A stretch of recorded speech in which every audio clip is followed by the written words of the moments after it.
Hello dear NEET aspirants, welcome to our channel Zenith Guru Pathshala. मैं हूं निकी पंडित और आज है हमारा डे 8। हम पहुंच चुके हैं डे 8 पे। और लास्ट टाइम हमने लास्ट क्लास में ही हमने टाइप्स ऑफ रिएक्शन स्टार्ट कर दिया था। आज की क्लास में हम nucleophilic substitution reaction and electrophilic addition reaction के बारे में बात करेंगे। तो अगेन आज का लेक्चर हमारा बहुत बहुत बहुत ज्यादा इंपॉर्टेंट होने वाला है। फटाफट से आप अपनी नोट्स वाली कॉपी निकाल लीजिए और वहीं से जहां से हमने लास्ट टाइम छोड़ा था बिल्कुल वहीं से हम कंटिन्यू करेंगे। ओके, तो बिल्कुल भी आलस नहीं दिखाना है, अपने नोट्स प्रॉपर बनाने हैं ताकि एंड टाइम पे ये आपको सपोर्ट करे। Okay, so let's start. क्या कहा था यहाँ पे? सबसे पहले हम डिस्कस करने वाले हैं भाई न्यूक्लियोफिलिक सब्स्टिट्यूशन, है ना। न्यूक्लियोफिलिक सब्स्टिट्यूशन क्या होता है? तो हमने न्यूक्लियोफाइल और इलेक्ट्रोफाइल के बारे में बात की थी कि न्यूक्लियोफाइल जो होते हैं वो न्यूक्लियस लविंग होते हैं, है ना। उनके पास लोन पेयर प्रेजेंट होता है, वो ऐसी जगह जाके अटैक करते हैं जहां पे इलेक्ट्रॉन्स की कमी होती है, ठीक है। और इलेक्ट्रोफाइल क्या होते हैं? वो इलेक्ट्रॉन डिफिशिएंट होते हैं, ठीक है। तो वो वहां पे जाते हैं जहां पे उनको बहुत सारा इलेक्ट्रॉन दिख रहा हो, जहां पे इलेक्ट्रॉन डेंसिटी बहुत ज्यादा हो। तो ऑलरेडी बेसिक चीजें हम डिस्कस कर चुके हैं। यस, चलिए। So, nucleophilic substitution reaction is a type of chemical reaction where a nucleophile replaces a leaving group on a substrate, resulting in a new bond formation between the nucleophile and the substrate. इसका क्या मतलब है? इसका क्या मतलब है? देखो यहाँ पे हमारे पास एक एल्काइल हैलाइड, ठीक है। हमारे पास क्या होगा? एक एल्काइल हैलाइड होगा, उस पे आके न्यूक्लियोफाइल अटैक करेगा, ठीक है। और न्यूक्लियोफाइल अटैक करेगा जो उसमें पहले से ही हम ऐसा बोल सकते हैं कि लीविंग ग्रुप अटैच है। जब वो लीविंग ग्रुप निकलेगा उसकी जगह पे क्या आ जाएगा? न्यूक्लियोफाइल आ जाएगा, ठीक है। लेट्स सपोज कि हमारे पास है एल्काइल हैलाइड, ठीक है। यहां से आया न्यूक्लियोफाइल, हमारे पास एक न्यूक्लियोफाइल है। अब क्या होगा? न्यूक्लियोफाइल की नजर किस पे पड़ेगी? इस एल्काइल पे पड़ेगी, और वो क्या चाहेगा कि मैं जाके इस एल्काइल के साथ कर लूं रिएक्शन और यहाँ से जो हैलाइड है उसको बाहर भगा दूं। और ये करने में भी कामयाब हो जाता है, लेकिन ये कब पॉसिबल हो पाएगा? जब ये जो एक्स है ये यहाँ से निकल जाएगा। This x is leaving group, ठीक है। ये क्या है? लीविंग ग्रुप है। अभी देखो इस एल्काइल के साथ ऑलरेडी एक्स सब्सटेंस जो है वो अटैच है, मतलब अभी ये हम ऐसा मान के चल सकते हैं कि स्टेबल कंपाउंड है। जब तक ये एक्स यहाँ से निकलेगा नहीं तब तक न्यूक्लियोफाइल आके अटैक नहीं कर सकता है। तो न्यूक्लियोफाइल कुछ ऐसा तिगड़म बनाएगा यहाँ पे कि लिविंग ग्रुप निकल जाए और ये जाके न्यूक्लियोफाइल के साथ अटैच हो जाए, ठीक है। और एक्स जो है, जो न्यूक्लियोफाइल जो है वो बाहर आ जाएगा। क्लियर है? समझ में आ गया? अब एक एग्जाम्पल के थ्रू हम इसको डिस्कस करते हैं। लेट्स सपोज कि यहाँ पे हमारे पास कोई भी न्यूक्लियोफाइल है, बाद में देखेंगे कि किस टाइप के न्यूक्लियोफाइल के बारे में हम यहाँ पे बात कर रहे हैं। फिर हम बात करते हैं आर, और यहाँ पे हम कोई भी आप न्यूक्लियोफाइल ले सकते हैं, ठीक है। हमने क्या किया यहाँ पे? हमने ले लिया है आर NH2, ठीक है। हमने यहाँ पे क्या ले लिया है? RNH2, ठीक। न्यूक्लियोफाइल आ जाएगा, आप इसकी जगह क्लोरीन ले सकते हैं, आप इसकी जगह ब्रोमीन ले सकते हैं, ठीक है। चलो प्रॉपर ले ही लेते हैं। हमने यहाँ पे क्या ले लिया है? Cl ले लिया, प्लस हमने यहाँ पे ले लिया है ROH। अब क्या होगा? OH यहाँ से बाहर निकलेगा। OH किसकी तरह काम करेगा यहाँ पे? OH काम करेगा यहाँ पे लीविंग ग्रुप की तरह। जैसे ही लीविंग ग्रुप यहाँ से निकलता है, ठीक है, जैसे ही OH यहाँ से निकलेगा क्लोरीन आ जाएगा और एल्काइल के साथ बॉन्ड बना लेगा। OH बाहर आ गया, ठीक है। OH नेगेटिव जो है यहाँ से बाहर आ जाएगा। कुछ इस तरीके का रिएक्शन हमें यहाँ पे देखने के लिए मिलेगा। तो सीधी सीधी हम यहाँ से एक बात कह सकते हैं कि जो पूरा रेट ऑफ रिएक्शन है ये किस पे डिपेंड कर रहा है? ये पूरा का पूरा रेट ऑफ रिएक्शन डिपेंड कर रहा है लीविंग ग्रुप पे, क्योंकि न्यूक्लियोफाइल नजर रख रहा है ना कि कब यहाँ से लीविंग ग्रुप निकलेगा, कब जाके मैं इसके साथ अपना बॉन्ड बना लूंगा। तो पूरी कहानी किसके इर्द गिर्द घूम रही है? पूरी की पूरी कहानी घूम रही है न्यूक्लियोफाइल के इर्द गिर्द।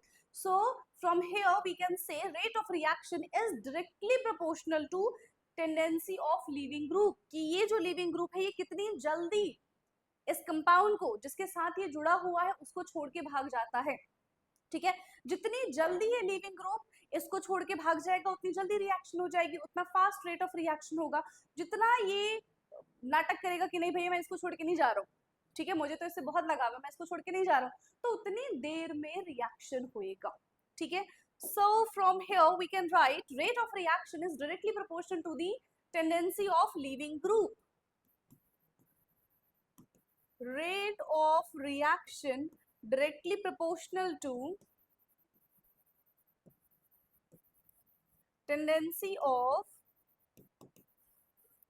leaving group. और ये चीजें आपको बिल्कुल ऐसा गार्ड बांध लेना है, अपने नोट्स में इस चीज को मेंशन करना है, क्योंकि अभी न्यूक्लियोफाइल, ये न्यूक्लियोफिलिक सब्स्टिट्यूशन रिएक्शन के अंदर हम SN1 एंड SN2 के बारे में पढ़ेंगे, तो वहां पे आप इस चीज से कैटेगराइज कर सकते हैं, ठीक है। चलो न्यूक्लियोफाइल के बारे में जरा हम बात कर लें। हम यहाँ पे न्यूक्लियोफाइल के बारे में बात करते हैं। देखो, अगर मेरे पास RI है, RBR है, RCl है और RF है, ठीक है, RF है, न्यूक्लियोफाइल इस पे अटैक करेगा, तो यहां से क्या रिप्लेस हो जाएगा, जैसे ही इस पे एल्काइल हैलाइड पे न्यूक्लियोफाइल आके अटैक करता है, तो यहाँ से क्या क्या चीजें बाहर आएंगी, RI में से I बाहर निकल जाएगा, RBR में से BR बाहर निकल जाएगा, RCl में से Cl बाहर निकलेगा और RF में से फ्लोरीन बाहर आ जाएगा। यस, सो यहाँ पे क्या होगा, न्यूक्लियोफाइल तो R के साथ रिएक्शन करेगा, यहाँ पे देखो ये इस तरीके से बनेगा, R न्यूक्लियोफाइल और I बाहर आ गया, फिर है R न्यूक्लियोफाइल और Br बाहर आ गया, R के साथ न्यूक्लियोफाइल अटैच हो गया और Cl बाहर आ गया, R के साथ न्यूक्लियोफाइल अटैच हो गया और F नेगेटिव बाहर आ गया। तो यहाँ पे हम क्या देख रहे हैं कि इसमें सबके पास सेम एल्काइल ग्रुप, तो एल्काइल ग्रुप पे तो ये रिएक्शन एप्लीकेबल होगी ही नहीं। अगर एल्काइल ग्रुप को देख के हम ये रिएक्शन करेंगे तो सबका सेम रिएक्टिविटी होना चाहिए, क्योंकि सब में same number of alkyl group यहाँ पे प्रेजेंट है, हम ये मान के चलते हैं R उसको चीज को रिप्रेजेंट कर रहा है। अब यहाँ पे देखो कि यहाँ पे हेलोजेंस अलग है, तो जो रेट ऑफ रिएक्शन है किस चीज पे डिपेंड करेगा, वो हेलोजेंस पे डिपेंड करेगा। ये जो आयोडीन है, ब्रोमीन है, क्लोरीन है, फ्लोरीन है, ये iodine, fluorine, bromine and chlorine ये कितनी जल्दी अपने एल्काइल ग्रुप को छोड़ के भागते हैं, ठीक है, उतनी ही जल्दी न्यूक्लियोफाइल आके इन पे अटैक करेगा और उतनी जल्दी रिएक्शन होगा। तो सीधा सीधा हम यहाँ से क्या बोल सकते हैं, यस, यहाँ से क्या बोल सकते हैं कि जितनी जल्दी, जितना बेटर हमारा लीविंग ग्रुप होगा उतना बेटर हमारा, उतनी जल्दी हमारा रेट ऑफ रिएक्शन हो जाएगा। अब क्वेश्चन ये है कि हमें कैसे पता, है ना, हम कैसे बता सकते हैं, देख कि इन चारों में से बेटर लीविंग ग्रुप कौन सा है, आप बता पाओगे, I negative, Br negative, Cl negative, F negative, which one is better living group? Leaving group का मतलब क्या होता है, जो छोड़ के चला जाता है ना, जो अपने कंपाउंड को छोड़ के चला जाएगा, जो अपने कंपाउंड का जिसके साथ वो अटैच है उसको छोड़ के वो भाग जाएगा, ठीक है, और उसका साथ देने के लिए आते हैं न्यूक्लियोफाइल। जैसे ही ये यहाँ से निकला न्यूक्लियोफाइल इसको सहारा देगा और फिर इनका स्टेबल कंपाउंड बन जाएगा, ठीक है। हम कैसे पता करें, कैसे पता करें कि कौन सा बेटर लिविंग ग्रुप है, तो ये डिपेंड करता है, देखो सोचो, आप अपने घर में हैं, ठीक है, अभी आप स्कूल में है ना, अब क्या होगा, चाहे आपके घर में कितना भी लड़ाई झगड़ा हो जाए अपनी मम्मी से, पापा से, आप क्या करोगे, आप अपना घर छोड़ के नहीं जाओगे। क्यों नहीं छोड़ के जाओगे, क्योंकि आपको पता है कि अगर आप घर छोड़ के गए तो आपके पास कोई दूसरा ठिकाना नहीं है। यही अगर आप जॉब में आ जाओ, आपके पास बहुत पैसा है, ठीक है, फिर लड़ाई हो जाती, फिर आपको पता है कि हाँ भाई मेरा इधर भी घर है, इधर भी घर है, मैं गुस्सा होकर, नाराज होकर जा सकता हूँ, अपने घर में स्टेबल रह सकता हूँ। तो इन दैट केस आपका डिसीजन क्या होगा कि अगर लड़ाई हो रही है, आपको पसंद नहीं आ रहा, तो आप वो छोड़ के कुछ टाइम के लिए, ठीक है, मैं नहीं कह रही परमानेंटली चले जाओगे, कुछ टाइम के लिए हो सकता है कि आप शिफ्ट हो जाओ, कहीं चले जाओ। क्यों, क्योंकि आपको पता है कि अगर मैं छोड़ के जाता हूँ तो मैं स्टेबल रहूंगा, ठीक है। आपने किस चीज का ध्यान दिया, आपने अपने स्टेबिलिटी का ध्यान दिया, लेकिन अभी आपके पास पैसा नहीं है, आपके पास जगह जगह घर नहीं है, ठीक है, आप क्या करोगे, ठीक है, ताने सुना रहे हैं ना, कितना ही सुना देंगे, तो सुन के आप आराम से अपने कमरे में बैठ जाओगे और कुछ कुछ बड़बड़ा दोगे, फिर उसके बाद सब चीजें शांत हो जाएंगी, ठीक है। लेकिन आप घर छोड़ के नहीं जाओगे, क्यों, क्योंकि आपको पता है कि अगर हम घर छोड़ के गए तो हम स्टेबल नहीं रह पाएंगे, तो आप अपना घर नहीं छोड़ोगे। आप ऐसा समझो, ठीक है, आप ऐसा समझो कि फ्लोरीन एक छोटा बच्चा है, फ्लोरीन आप हो और ये इसका घर है, ठीक है, जिसने और इनके बीच में बॉन्डिंग है, जैसे आपके घर वालों के साथ बॉन्डिंग है वैसे ही इनकी बॉन्डिंग है। अब ये छोटा है, अभी कमाता नहीं है, ठीक है, इसके पास पैसे भी नहीं है। अभी क्या सोचेगा कि चाहे न्यूक्लियोफाइल आके अटैक कर रहा है, न्यूक्लियोफाइल क्या चाहेगा कि इन दोनों को अलग कर दे, है ना, न्यूक्लियोफाइल इन दोनों के बीच में लड़ाई करवा रहा है। तो ये क्योंकि छोटा है, इसको पता है कि मैं छोड़ के चला भी जाऊंगा तो मैं स्टेबल नहीं रह पाऊंगा, मेरी स्टेबिलिटी का क्या होगा, तो ये कोशिश करेगा, ठीक है, कि ये इसको छोड़े ही ना। अब सोचो, अगर फ्लोरीन एल्काइल को नहीं छोड़ता है तो न्यूक्लियोफाइल आके इस पे अटैक कर पाएगा क्या, नहीं कर पाएगा। That means here fluorine is not a good leaving group, और जो गुड लिविंग ग्रुप नहीं होते वो रेट ऑफ रिएक्शन भी स्लो ही करेंगे। लेकिन हम देख रहे हैं कि जैसे जैसे हम यहाँ से ऊपर की तरफ जा रहे हैं, आयोडीन की तरफ जा रहे हैं, आयोडीन का साइज होता है बहुत बड़ा एज कंपेयर टू फ्लोरीन, ठीक है। तो आयोडीन को पता है कि अगर न्यूक्लियोफाइल ने लड़ाई झगड़ा लगाने की कोशिश की, मैं तो भैया छोड़ के चला जाऊंगा, है ना, मेरे को रहना ही नहीं है, ठीक है, क्योंकि उसको पता है कि मैं अकेले रहूंगा तो भी मैं स्टेबल रहूंगा, तो मैं क्यों इसके साथ रहूं, है ना। तो जैसे ही न्यूक्लियोफाइल उस पर अटैक करेगा, ये क्या करेगा, आयोडीन एल्काइल को छोड़ के चला जाएगा, और जितनी जल्दी एल्काइल, ये जितनी जल्दी आयोडीन यहाँ से निकलेगा उतनी जल्दी ये रिएक्शन हो जाएगा। सो फ्रॉम हियर अगर हम बेटर लिविंग ग्रुप के बारे में बात करें तो जो यहाँ पे हेलोजन जितनी जल्दी अपने ग्रुप को छोड़ के भाग जाएगा उतना अच्छा वो क्या कहलाएगा, लिविंग ग्रुप कहलाएगा, ठीक है। तो अगर हम इनमें, ठीक है, अगर हम इनमें लिविंग ग्रुप के बारे में बात करें तो आई नेगेटिव बहुत बेटर लिविंग ग्रुप है, then B R negative, then C L negative and then F negative, ठीक, इस तरीके से हम पता कर सकते हैं। समझ में आ गया, क्या इतना क्लियर है, यस yes. क्या इतनी चीजें क्लियर है, पता चल गया कि फ्लोरीन बेटर लिविंग ग्रुप क्यों नहीं है, क्लोरीन और ये आयोडीन जो है, देखो bromine iodine better leaving group है as compare to fluorine and chlorine, just because of their size, just because of their stability, ठीक है। वैसे ऐसा नहीं है कि एफ नेगेटिव हर बार अनस्टेबल होता है, F negative is a special, F negative is a stable species, but अगर हम इन्हीं के हेलोजेंस की बात करें तो अपने ही हेलोजेंस में उसकी स्टेबिलिटी जो है वो थोड़ी सी डगमगा जाती है और वो कम स्टेबल हो जाता है, ठीक है। सो जो जितना कमजोर बेस होगा, क्या कहा, जो जितना कमजोर बेस होगा वो उतना अच्छा लिविंग ग्रुप होगा, ठीक है, ये लाइन भी आपको मेंशन करनी है, ठीक है।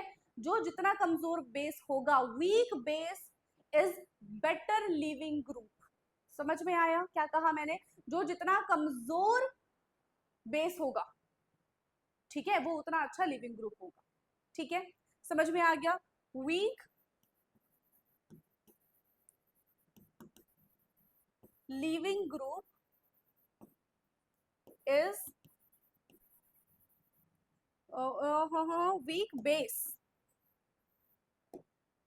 weak base is considered as weak base is better living group, तो वीक बेस जो होते हैं वो बेटर लिविंग ग्रुप होते हैं, ठीक है। तो अगर यहाँ पे हम बेसिसिटी या फिर एसिडिटी के बारे में बात करें, ठीक है, एसिडिक स्ट्रेंथ के बारे में बात करें,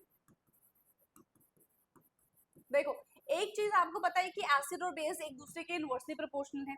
हमने यहाँ पे क्या बात की है, हमने यहाँ पे देखा है कि वीक बेस जो होते हैं वो कैसे यहाँ पे है, बेटर लिविंग ग्रुप है, ठीक है। वीक बेस जो है, जो जितना कमजोर बेस होगा वो उतना अच्छा बेटर लिविंग ग्रुप होगा। तो यहाँ पे हम क्या कह सकते हैं कि जो आई नेगेटिव है, एच आई, ठीक है, एसिडिटी के बारे में अगर हम बात करें तो एच आई की एसिडिटी कैसी हो जाएगी, सबसे कम हो जाएगी, क्योंकि एच आई बहुत अच्छा, ये एच आई क्या है, वीक बेस है, यानी कि स्ट्रॉन्ग एसिड हो जाएगा, तो जो जितना ज्यादा स्ट्रॉन्ग एसिड है वो उतना अच्छा लिविंग ग्रुप हो जाएगा, क्लियर। फिर हमारा एच बी आर आ जाएगा, फिर हमारा H C L and then H F. अगर हम एसिडिक स्ट्रेंथ के बारे में बात करें, बेसिक स्ट्रेंथ के बारे में अगर हम बात करेंगे तो जस्ट इसका ऑपोजिट हो जाएगा। क्या इतनी चीजें क्लियर हैं, यस। क्या इतनी चीजें क्लियर है? इसके बाद क्या है, which is the better leaving group. अब आपको बताना है कि इनमें से बेटर लिविंग ग्रुप कौन सा है। कैसे पता करेंगे हम बेटर लिविंग ग्रुप कौन सा है? पहला कि कौन अपने जिससे वो जुड़ा हुआ है उसको छोड़ के कितनी जल्दी भाग सकता है ना। अभी यहाँ पे क्या है, किसी के साथ ही अटैच तो है नहीं। सबसे पहला है NH2 negative and OH negative. अब देखो नेगेटिव नेगेटिव है ना, NH2 negative and OH negative दोनों के पास नेगेटिव चार्ज है। ऑलरेडी हमने एक चीज डिस्कस की थी, अब वो चीज क्या है, ऐसा स्पीशीज जो हाईली इलेक्ट्रोनेगेटिव हो, अगर उसके ऊपर नेगेटिव चार्ज आ जाता है तो वो उस नेगेटिव चार्ज को बहुत अच्छे से संभाल सकता है, रेदर देन जो लीस्ट इलेक्ट्रोनेगेटिव हो उसके ऊपर नेगेटिव चार्ज आ जाए, है ना। तो हमने पढ़ा था कि FON fluorine is highly electronegative species. फिर उसके बाद ऑक्सीजन आता है एंड देन नाइट्रोजन आता है। ठीक, तो यहाँ पे देखो, यहाँ पे नाइट्रोजन के ऊपर नेगेटिव चार्ज है और यहाँ पे ऑक्सीजन के ऊपर नेगेटिव चार्ज है। So oxygen can carry more efficiently, है ना, this negative charge. Negative charge को ऑक्सीजन बहुत इफिशिएंटली कैरी करेगा rather than nitrogen.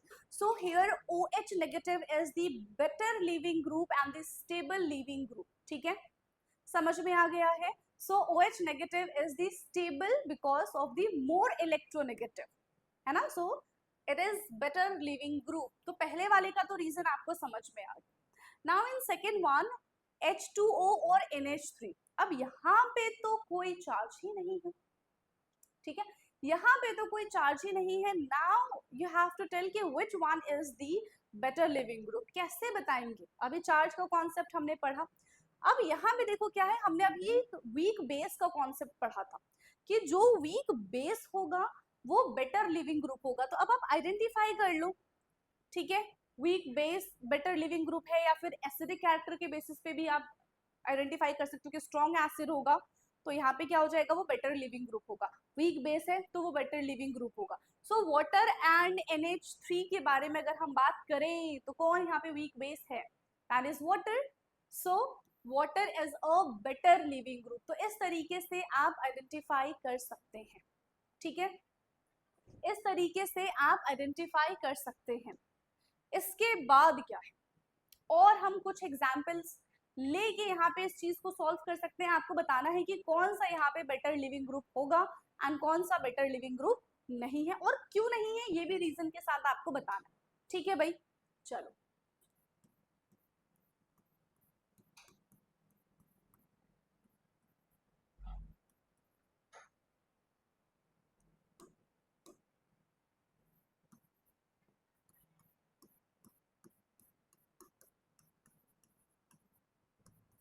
Second and third, which is best living group।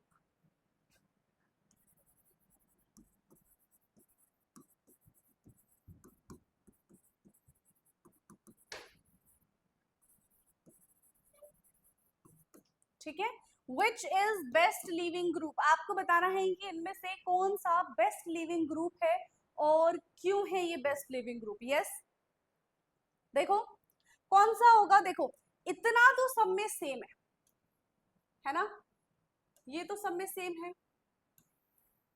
यहाँ पे क्या है, Cl नेगेटिव है, यहाँ पे CH3 और यहाँ पे कुछ भी नहीं है। तो जहाँ पे Cl नेगेटिव है, Cl है आई मीन, वो क्या शो करेंगे, ये -I इफेक्ट शो करेगा। Cl जो है वो -I इफेक्ट शो करेगा एंड ये जो CH3 है ये +I इफेक्ट शो करेगा। और यहाँ पे ऐसा कुछ है नहीं, तो हम मान के चल सकते कि इन दोनों में रेस होगी और ये कहीं उसके बीच में आ जाएगा, है ना, ये कहीं उसके बीच में आ जाएगा। अब देखो क्या होता है, ये जो Cl लग गया है, ये CH3 लग गया, -I इफेक्ट क्या करेगा, इलेक्ट्रॉन को विड्रॉ करेगा एंड +I इफेक्ट क्या करेगा, इलेक्ट्रॉन को डोनेट करेगा। तो ये ऑलरेडी क्या कर रहा है, इलेक्ट्रॉन डोनेट कर रहा है, मतलब नेगेटिविटी दे रहा है। इलेक्ट्रॉन को क्या कर रहा है, ये डोनेट कर रहा है, मतलब ऑलरेडी नेगेटिविटी इसको दे रहा है। रेजोनेंस में यानी कि बेंजीन रिंग में वो नेगेटिव, हम ऐसा बोल सकते हैं कि नेगेटिव चार्ज को दे रहा है, डोनेट कर रहा है। ठीक है, तो यहाँ पे क्या हो जाएगा भाई, यहाँ पे क्या हो जाएगा, अगर आप बेटर लिविंग ग्रुप के बारे में बात करें तो जिसके पर हम ऐसा बोल सकते हैं कि -I इफेक्ट होता है, that will be a better leaving group as compare to +I effect. So यहाँ पे आ जाएगा, देखो ए बी एंड सी, तो ए हो जाएगा। और बी और सी में से कैसे पता करें भाई? यस, बी और सी में से हम कैसे पता करेंगे? इसके ऊपर कुछ भी नहीं है, ये और इसको नेगेटिव कर रहा है, सो ए सी एंड बी। इस तरीके से हम आइडेंटिफाई कर सकते हैं। Is that clear? क्या इतनी चीजें क्लियर हैं? आगे बढ़ जाएं हम। ओके, यस और नो, ठीक है मेरे ख्याल से, है ना? चलो एक और क्वेश्चन इस पे करते हैं भाई, एक और क्वेश्चन करते हैं। यहाँ पे है स्पेस, नो, यहीं पे क्वेश्चन सॉल्व करेंगे और आप बताओगे वीडियो को पॉज करके कि which one is better leaving group and why. ठीक,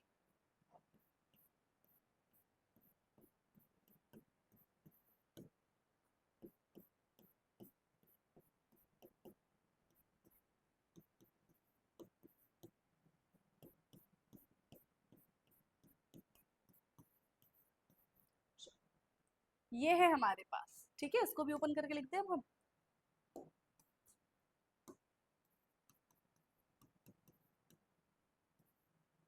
ठीक है, दो, तो चलो ओके, ये है हमारे पास। Now which one is the better leaving group and why? कौन सा इसमें से बेटर लिविंग ग्रुप है और क्यों?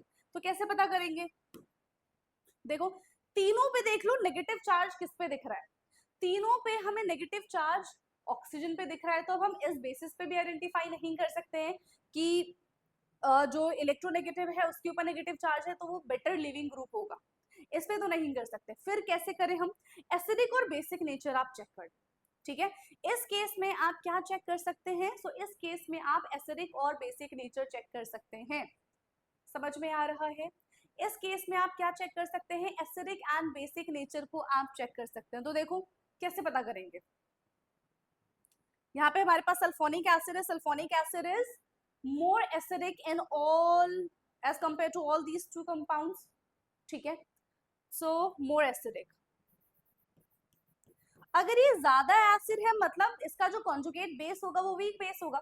स्ट्रॉन्ग एसिड का कॉन्जुगेट वीक बेस होता है, वीक एसिड का कॉन्जुगेट स्ट्रॉन्ग बेस होता है, बिल्कुल उसका ऑपोजिट, ठीक है। तो अगर ये मोर एसिड है तो इसका जो बेस होगा, इसका जो कॉन्जुगेट बेस होगा वो वीक बेस होगा, कॉन्जुगेट वीक बेस होगा। और जो जितना ज्यादा वीक बेस होता है वो उतना अच्छा लिविंग ग्रुप होता है। अभी चंद मिनट पहले ही हमने ये चीज जानी। यस, क्या हमने ये चीज पढ़ी है? अभी बस थोड़ी देर पहले ही हमने पढ़ी थी ये चीजें। तो यहाँ पे क्या हो जाएगा? This one is a more acidic, that means इसका कॉन्जुगेट वीक बेस है। And if it's conjugate weak base then it is a better leaving group. ये क्या हो जाएगा? हमारा बेटर लिविंग ग्रुप हो जाएगा, ठीक। So C1 is the better leaving group. Now you have to compare between A and B। ये हमारा A है, ये हमारा B है और ये हमारा C है, ठीक है। एक चीज तो हो गई हमारी, एक चीज तो क्लियर है यहाँ पे, यस और नो, समझ में आ गया। नाउ अब यहाँ पे देखो COO negative and O negative, तो यहाँ पे ये क्या हो जाएगा? देखो अब यहाँ पे भी COH नेगेटिव, मतलब ये भी क्या हो जाएगा हमारा? ये वीक एसिड है ना। ये भी हमारा एसिड की कैटेगरी में आ रहा है, हमारा वीक एसिड है एंड देन वो हमारा बेस हो जाएगा। सो B एंड A। इस तरीके से हम लिविंग ग्रुप को आइडेंटिफाई करते हैं। तो लिविंग ग्रुप के बारे में पता चल गया। नाउ न्यूक्लियोफिलिक सब्स्टिट्यूशन रिएक्शन के अंदर हम पढ़ते हैं SN1 एंड SN2, ठीक है। Nucleophilic unimolecular and nucleophilic biomolecular. तो सबसे पहले हम SN1 के बारे में बात करेंगे, देन SN2 के बारे में बात करेंगे। सो SN1 क्या है? Substitution, substitution nucleophilic unimolecular.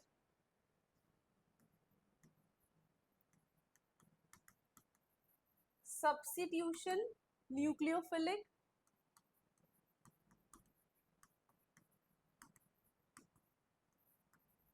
Unimolecular. Substitution nucleophilic unimolecular, इसमें क्या होता है?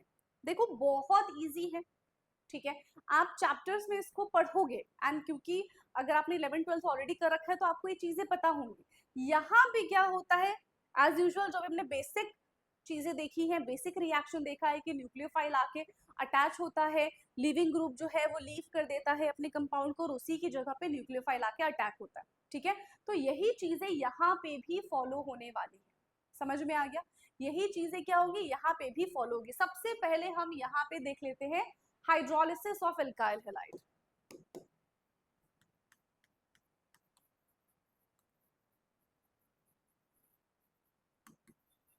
हाइड्रोलिसिस ऑफ एल्काइल हैलाइड, ठीक है। सबसे पहले हम यहाँ पे क्या देखने वाले हैं, एल्काइल हैलाइड का हम हाइड्रोलिसिस करेंगे, यानी कि वाटर के साथ रिएक्शन करेंगे। हमें न्यूक्लियोफाइल बनाना आना चाहिए, ठीक है, हमें न्यूक्लियोफाइल बनाना आना चाहिए। जैसे कि देखो H2O है, ठीक है, H2O है, तो H2O में न्यूक्लियोफाइल क्या हो जाएगा, OH नेगेटिव, ठीक है। H2O में क्या हो जाएगा, न्यूक्लियोफाइल OH नेगेटिव। तो अब ये जो OH नेगेटिव है ये जाके रिएक्ट करेगा, ये क्योंकि न्यूक्लियोफाइल है, पूरा वाटर जाके उसके साथ रिएक्ट नहीं कर देगा, ठीक है। अब देखो एल्काइल हैलाइड लेना है हमको। अब कंडीशन क्या है कि ये जो एल्काइल ग्रुप है दिस शुड बी 3 डिग्री। ये एल्काइल ग्रुप कैसा होना चाहिए, तो ये एल्काइल ग्रुप बेटा 3 डिग्री होना चाहिए। क्यों 3 डिग्री होना चाहिए, हम तो 1 डिग्री लेंगे, हमारा मन नहीं है कि इतना सारा बना दो कि 3 डिग्री कर दो। तो स्टेबिलिटी पे बात आ जाती है भाई, तो हम पीछे नहीं हट सकते, सारी चीजें हम एक बार एक करके पढ़ेंगे। तो भी मान के चलो कि यहाँ पे जो हमने एल्काइल लिया है दैट इज 3 डिग्री। अब इसके साथ हम वाटर का रिएक्शन करा रहे, जैसे ही हम इसके साथ वाटर का रिएक्शन कराए तो एज इट इज वाटर जाके उसके साथ रिएक्ट नहीं करेगा। वाटर में से जो न्यूक्लियोफाइल है, न्यूक्लियोफाइल बता दिया ना यहाँ पे क्या है, OH नेगेटिव है, तो वाटर में से जो न्यूक्लियोफाइल है वो जाके इस पे अटैक करेगा, ठीक है, वो जाके इस पे क्या करेगा, अटैक करेगा, और ये बन जाएगा ROH प्लस HX, ठीक है। जो बचा हुआ हाइड्रोजन है वो हैलाइड के साथ रिएक्ट करके HX बना देगा। क्या ये इतना आसान है, यस, क्या ये इतना आसान है। 3 डिग्री कहा था तो 3 डिग्री कर लो। अभी देखो CH3 CH3 CH3 Cl in presence of water, तो न्यूक्लियोफाइल OH जो है वो न्यूक्लियोफाइल की तरह काम करेगा, और यहाँ पे प्रोडक्ट हमें देखने के लिए मिलेगा OH प्लस HCl। तो ये तो हमने प्रॉपर रिएक्शन लिख दिया है, लेकिन इसका मैकेनिज्म क्या है, मैकेनिज्म इज वेरी इंपॉर्टेंट, ठीक है, मैकेनिज्म इसका बहुत ज्यादा इंपॉर्टेंट है। चलो पहले मैकेनिज्म के बारे में बात करते हैं हम, फिर कुछ चीजें देखेंगे। किसका मैकेनिज्म देख रहे हैं हम, SN1 रिएक्शन का मैकेनिज्म देख रहे हैं। SN1 है सब्स्टिट्यूशन न्यूक्लियोफिलिक यूनिमोलिकुलर, ठीक है। सबसे फर्स्ट स्टेप क्या होता है, step one is formation of, ठीक है। सबसे पहला स्टेप क्या होगा, formation of carbocation, and then second step is attacking of nucleophile, ठीक है। फर्स्ट स्टेप क्या है यहाँ पे, फॉर्मेशन ऑफ कार्बोकटायन। कार्बोकटायन का फॉर्मेशन कैसे होगा, ठीक है, कार्बोकटायन का फॉर्मेशन कैसे होगा, जब लीविंग ग्रुप यहां से निकल जाएगा तो कार्बोकटायन का फॉर्मेशन हो जाएगा, ठीक है। चलो देखो हमने ये लिया था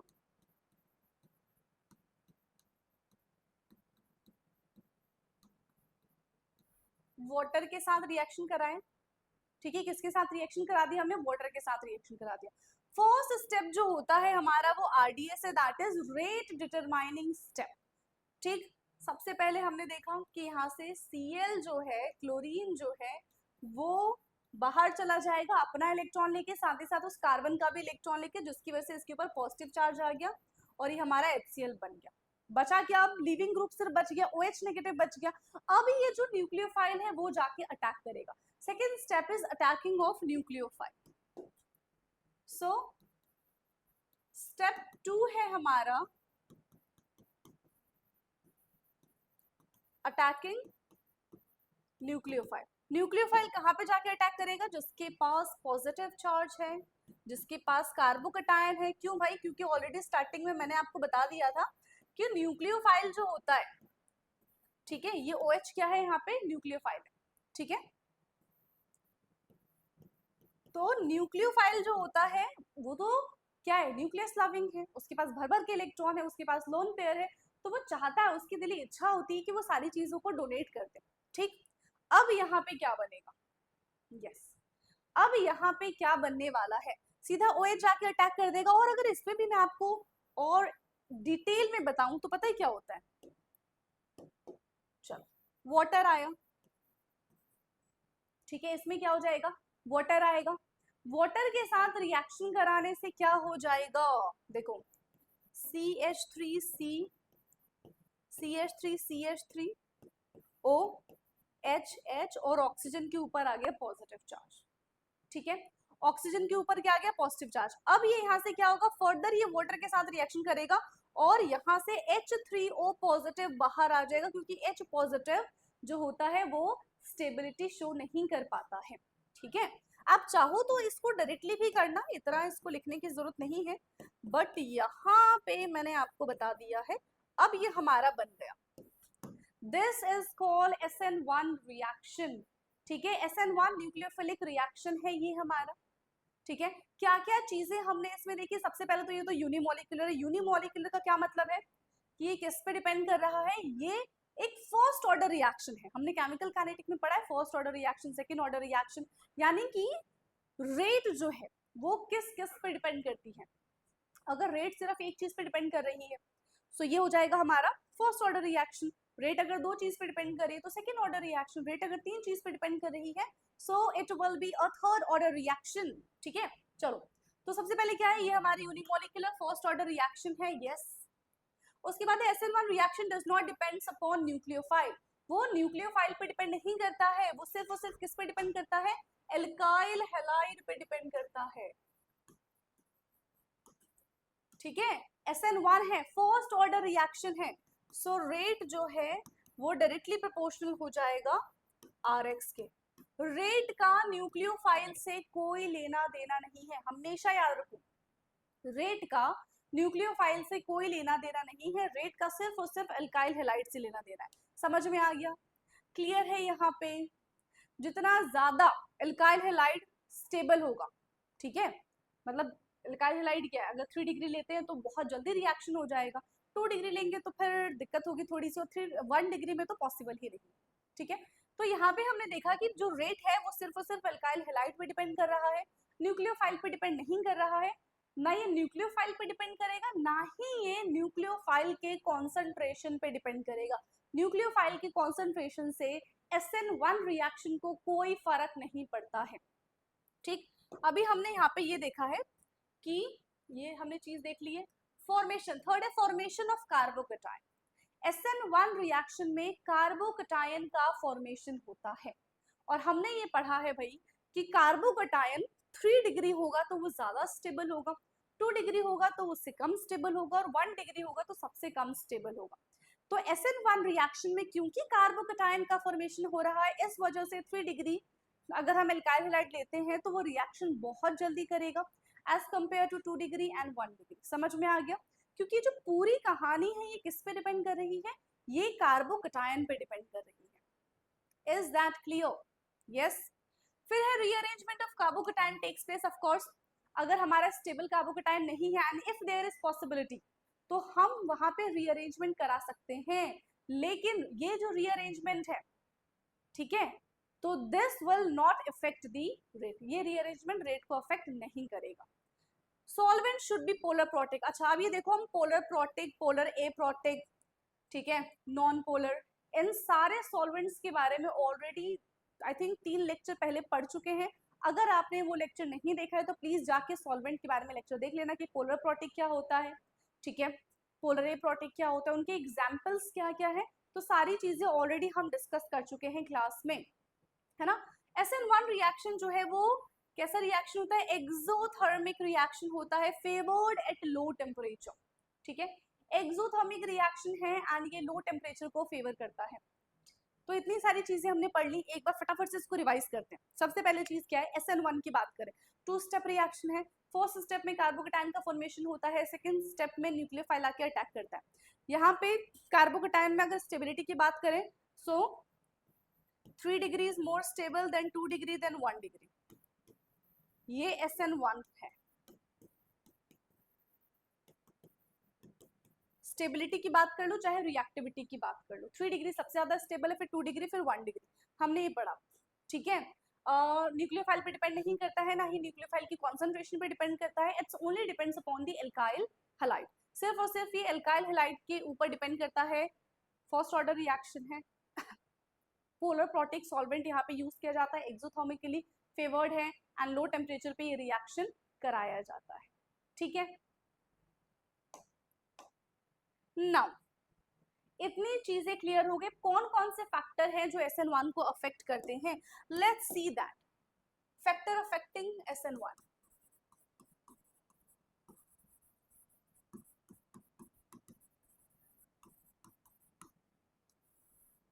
कौन कौन से ऐसे फैक्टर हैं जो SN1 मैकेनिज्म, SN1 रिएक्शन को अफेक्ट करते हैं। सबसे पहला क्या है, nature of alkyl halide.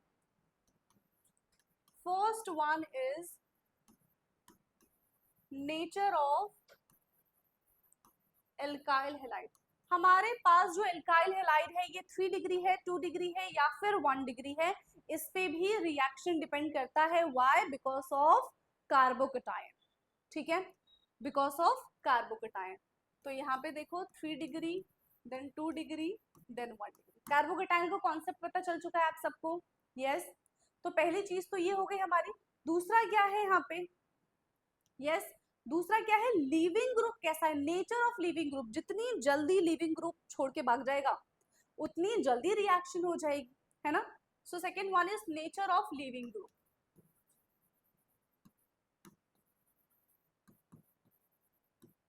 Nature of leaving group and third one हम यहाँ पे क्या कह सकते हैं कि solvent is also again very important, क्योंकि सॉल्वेंट हम यहाँ पे क्या यूज कर रहे हैं, हमारे पास solvent should be polar protect हमेशा, ठीक है।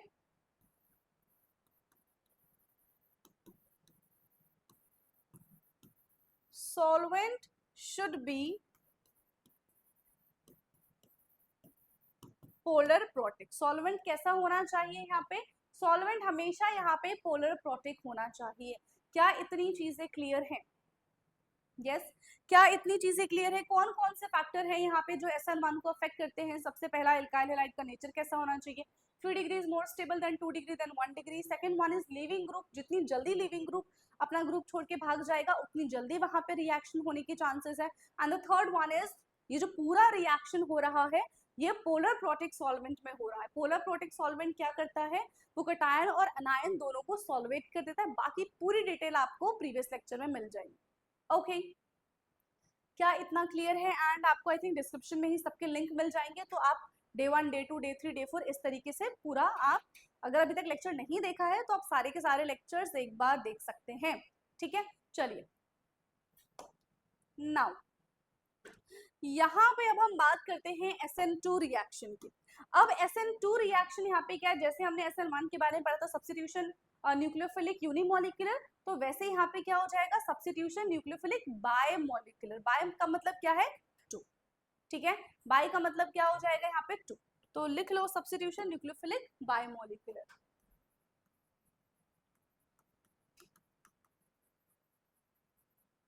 सब्स्टिट्यूशन न्यूक्लियोफिलिक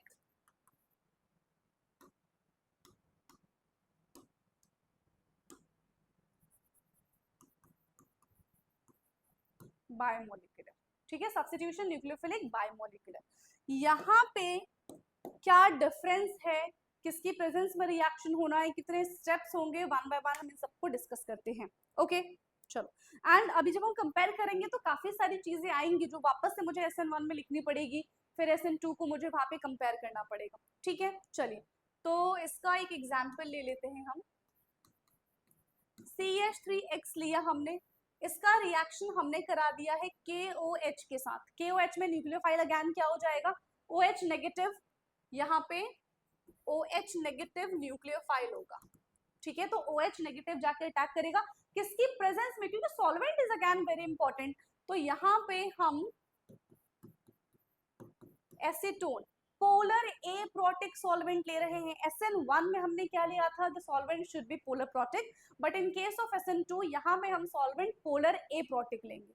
क्या बन जाएगा, न्यूक्लियोफाइल ने अटैक किया, OH को हटा दिया, आई मीन X को हटा दिया, और यहाँ पे HX बन गया। देखो बिना मैकेनिज्म की हमको कैसा लग रहा है, बिल्कुल SN1 की तरह लग रहा है, ठीक है, बिना मैकेनिज्म के ये हमको SN1 की तरह लग रहा है, बट वहां पे हमने जो एल्काइल हैलाइड लिया था that is 3 degree, but in case of SN2 यहाँ पे जो एल्काइल हैलाइड होना चाहिए वो 1 डिग्री होना चाहिए। Now let's talk about it's mechanism. जरा सा इनके मैकेनिज्म के बारे में हम बात कर लें, क्योंकि जब तक देखो भैया मैकेनिज्म नहीं पढ़ोगे ना तब तक दिक्कत आएंगी, तब तक आप आइडेंटिफाई नहीं कर पाएंगे, ठीक है। तो बिल्कुल एक मस्त सा इसका 3D स्ट्रक्चर बनाते हैं, क्योंकि 1 डिग्री लिया है। सो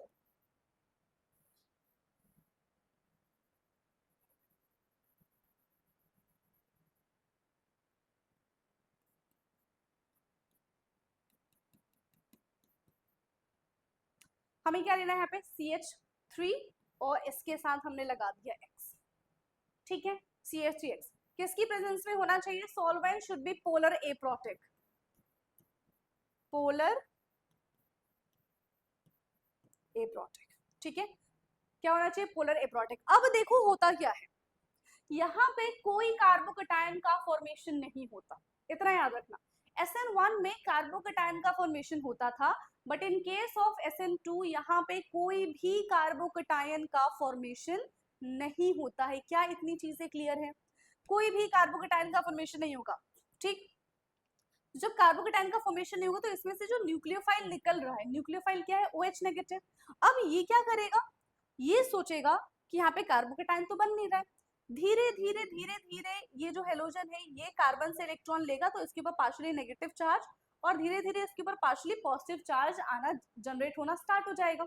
न्यूक्लियोफाइल क्या करेगा कि मैं अगर इधर से गया तो मैं भी नेगेटिव, और जो यहाँ से निकल रहा है वो भी नेगेटिव, हमारी तो लड़ाई हो जाएगी, हम तो रिपेल हो जाएंगे, फिर मैं बहुत दूर जाके गिरूंगा, मैं तो अटैक भी नहीं कर पाऊंगा। बट उसको अटैक करना है तो वो क्या करेगा, वो यहाँ से अटैक नहीं करेगा, वो सामने से अटैक नहीं करेगा, ठीक है। अब उसको पता है कि यहाँ पे रिपल्शन होने वाला है, तो वो सामने से अटैक नहीं करेगा, वो क्या करेगा, वो बैक अटैकिंग करेगा। वो बोलेगा कि ठीक है मैं धीरे धीरे इसको ऑब्जर्व करता हूँ कि कभी Cl निकलेगा, और मैं धीरे धीरे जैसे जैसे वो निकल रहा है वैसे वैसे मैं एंटर करूंगा, ठीक है। तो यहाँ पे हमें कुछ इस टाइप का देखना,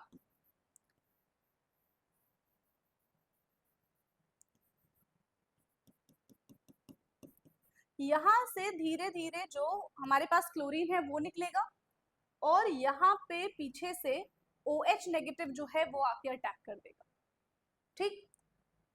ये क्या है, दिस इज ट्रांजिशन स्टेट, एक ये इंटरमीडिएट बन गया है। इंटरमीडिएट के बारे में पढ़ा था ना हमने,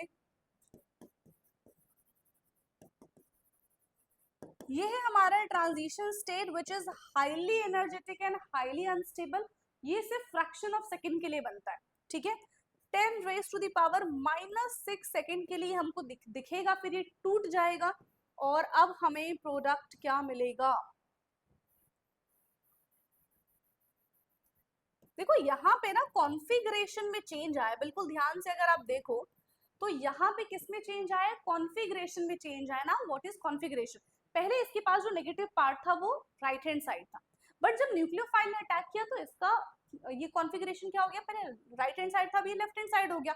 but in case of SN1 अगर हम देखें तो क्या हमें ऐसी चीजें देखने के लिए मिली है। SN1 में देखो यहीं पे क्लोरीन अटैच था और यहीं पे OH ने आके अटैक किया है, वहां पे ही Cl था और यहीं पे OH ने आके अटैक किया।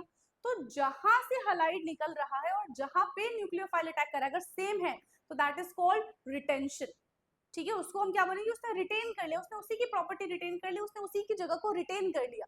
लेकिन अगर यहाँ की बात करें तो बिल्कुल क्या हो गया, उसके ऑपोजिट डायरेक्शन में हो गया है, तो इसको हम क्या बोलेंगे, इसको हम बोलेंगे इन्वर्जन, ठीक है, यानी कि उल्टा, इसको हम क्या बोल रहे हैं, इन्वर्जन बोल रहे हैं, ठीक है।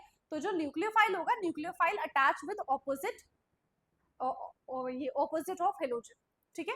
न्यूक्लियोफाइल हेलोजन के ऑपोजिट डायरेक्शन में जाके अटैच होगा क्योंकि उसको रिपल्शन का खतरा होगा, पहली चीज। दूसरी चीज ये कि हमने यहाँ पे 1 डिग्री एल्काइल हैलाइड क्यों लिया, क्योंकि हमको पता है कि जो OH नेगेटिव है, जो पोलर एप्रोटिक सॉल्वेंट है, ये तो बेचारा जाके पीछे से अटैक कर रहा है। अगर यहाँ पे उसको बल्कि बल्कि ग्रुप दिखे, यानी कि उसको बॉडीगार्ड दिखेंगे, तो वो OH को अटैक करने क्यों देगा, नहीं करने देगा अटैक, तो रिएक्शन ही पॉसिबल नहीं हो पाएगी। ठीक है, स्टेरिक हिंड्रेंस बहुत ज्यादा बढ़ जाएगा, OH नेगेटिव के लिए रुकावटें बहुत ज्यादा पैदा हो जाएंगी। सो इन दैट केस अगर 1 डिग्री हमारे पास एल्काइल हैलाइड होता है, सो वहां पे रिएक्शन इजीली कर पाएंगे हम। ठीक है, सो इन SN1 3 degree alkyl halide is most preferable, but in case of SN2 हम यहाँ पे 1 डिग्री एल्काइल हैलाइड लेते हैं। ठीक है भाई, क्या इतनी चीजें क्लियर है? अब कुछ पॉइंट्स हम यहाँ पे नोट डाउन कर लें SN2 के बारे में। रिएक्शन देख लिया, मैकेनिज्म देख लिया। ठीक है, सबसे पहला क्या होता है भाई कि यहाँ पे नो कार्बोकटायन फॉर्म। पहली चीज है कि यहाँ पे कोई भी कार्बोकटायन का फॉर्मेशन नहीं होता है। Back attacking of nucleophile, nucleophile back से अटैक करता है।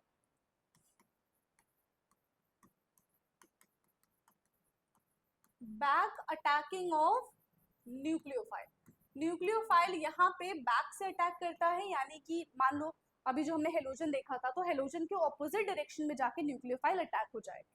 ठीक है, समझ में आ गया है? क्लियर? और ये जो हमारा SN2 होता है, ये सेकेंड ऑर्डर रिएक्शन है। ठीक है, वो फर्स्ट ऑर्डर रिएक्शन था, ये हमारा सेकेंड ऑर्डर रिएक्शन है। जो रेट ऑफ रिएक्शन है, ठीक है, rate of reaction is directly proportional to nucleophile and alkyl halide. ये न्यूक्लियोफाइल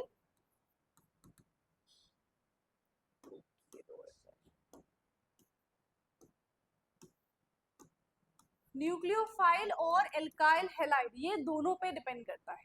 ठीक है, डायरेक्टली प्रोपोर्शनल का साइन हटता है तब जाके कांस्टेंट के आ जाएगा। ठीक है, सो this is a second order reaction because it depends upon the nucleophile and the alkyl halide both. समझ में आ गया? अब सोचो जब ये दोनों पे डिपेंड कर रहा है, if we change the concentration of nucleophile तो रेट ऑफ रिएक्शन चेंज होगा। If we change the concentration of alkyl halide as well as nucleophile, तो जो रेट ऑफ रिएक्शन है वो क्या हो जाएगा, डबल हो जाएगा। यस, ठीक है, 1 टाइम्स करेंगे, दोनों को अगर हम डबल करते हैं तो rate of reaction will be 4 times. ठीक है, तो इस पे भी डिपेंड करता है। कोई कार्बोकटायन का फॉर्मेशन नहीं होगा। Yes, there is a formation of transition state, there is formation of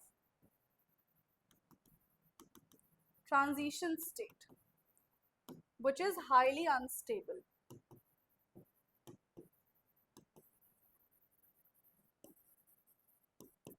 ठीक है, यहाँ पे ट्रांजिशन स्टेट का फॉर्मेशन होता है जो कि हाईली अनस्टेबल होता है। जितना ज्यादा स्टेबल ट्रांजिशन स्टेट होगा उतना ज्यादा SN2 रिएक्शन होगा। ठीक है, समझ में आ गया? एंड सॉल्वेंट क्या हमने यूज किया है, solvent should be polar aprotic. ठीक, सॉल्वेंट इज पोलर एप्रोटिक। ठीक है, सॉल्वेंट कैसा है हमारा यहाँ पे, पोलर एप्रोटिक है। एग्जाम्पल हमने देखा था, एसीटोन है, DMSO है, ठीक है, DMF है। प्लीज अगर आप वीडियो देखना चाहते हो तो प्रीवियस लेक्चर जरूर देखिएगा, उसमें स्ट्रक्चर के साथ बताया गया है कि आखिरकार इनका काम क्या है। समझ में आ गया? वहां पे हमने देखा था कि SN1 रिएक्शन एक्सोथर्मिक होता है, ये भी हमारा एक्सोथर्मिक ही है और लो टेम्परेचर पे ही कैरिड आउट होता है। ठीक है, reaction is exothermic and occur at low temperature। Reaction जो है वो एक्सोथर्मिक है और ये लो टेम्परेचर पे होगा। ठीक ना, इसके बाद फैक्टर अफेक्टिंग, जैसे हमने SN1 का फैक्टर देखा था कि कौन कौन से फैक्टर है जो SN1 को अफेक्ट करते हैं। Now let's talk about the factor affecting SN2।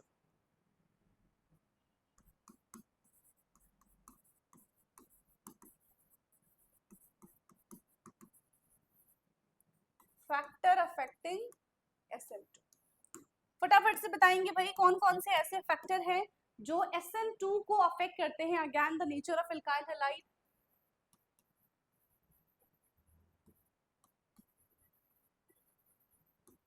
Alkyl halide हमारा क्या होना चाहिए, ऐसा होना चाहिए जहां पे कम से कम स्टेरिक हिंड्रेंस लगे। So 1 degree, then 2 degree, then 3 degree.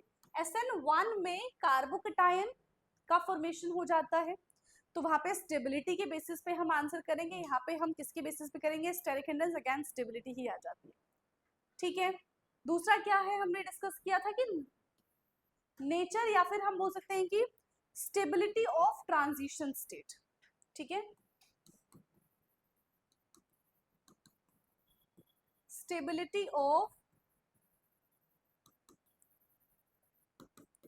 Transition state, जितना ज्यादा स्टेबल ट्रांजिशन स्टेट होगा उतना ज्यादा ही हम बोल सकते हैं कि रिएक्शन तेजी से होगा, rate of reaction will be fast.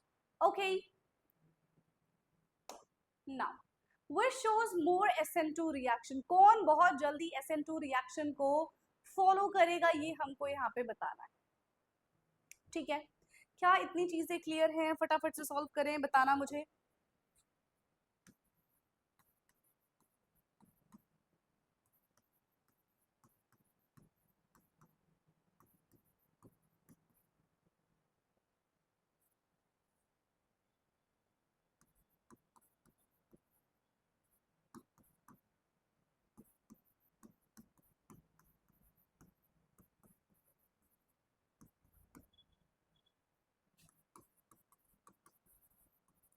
किसमें SN1 रिएक्शन फास्ट होगा और किसमें SN2 रिएक्शन फास्ट होगा, ये आपको बताना है, क्योंकि दोनों के दोनों हम रिएक्शन कर चुके हैं।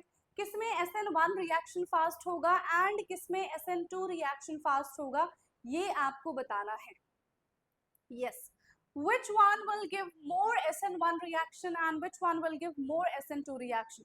so SN2 के बारे में अगर हम बात करें, so SN2 में क्या होता है, 1 डिग्री इज मोर स्टेबल, तो यहाँ पे तो भाई ये देखो, यहाँ पे सबसे हम ऐसा बोल सकते हैं सबसे कम स्टेरिक हिंड्रेंस है, तो ये मोर SN2 रिएक्शन देगा, but in case of this ये कैसा करेगा, मोर SN1 रिएक्शन देगा।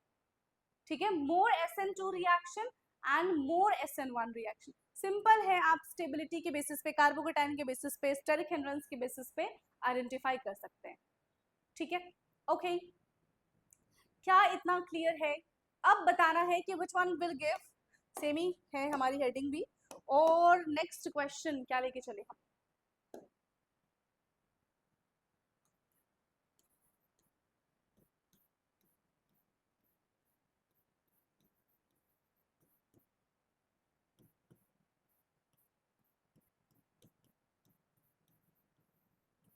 ये है, ठीक है, इसमें से बताओ ए और बी, ए और बी कौन SN1 रिएक्शन को फॉलो करेगा एंड कौन SN2 रिएक्शन को फॉलो करेगा। यस, SN1 की अगर हम बात करें तो हम कार्बोकेटाइन के बारे में बात करते हैं, तो देखो कार्बोकेटाइन यानी कि पॉजिटिव चार्ज जितना घूमता रहेगा, यानी कि चार्ज जितने घूमते रहते हैं उतने ज्यादा वो स्टेबिलिटी शो करते हैं। और यहाँ पे तो रेजोनेंस आ रहा है, दिख रहा है आपको, यहाँ पे तो रेजोनेटिंग स्ट्रक्चर बन रहा है, तो जहां पे रेजोनेटिंग स्ट्रक्चर बनेगा वो और ज्यादा स्टेबल हो जाएगा, उसकी स्टेबिलिटी में और चार चांद लग जाएंगे, है ना। तो अगर हम SN1 रिएक्शन के बारे में बात करें, तो A will give more A नहीं, B will give more SN1 reaction just because of the formation of carbocation is more stable. ठीक है, okay, so B will give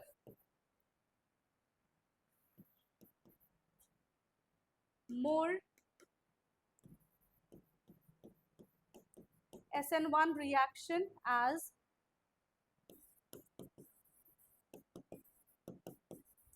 stability of carbocation increase.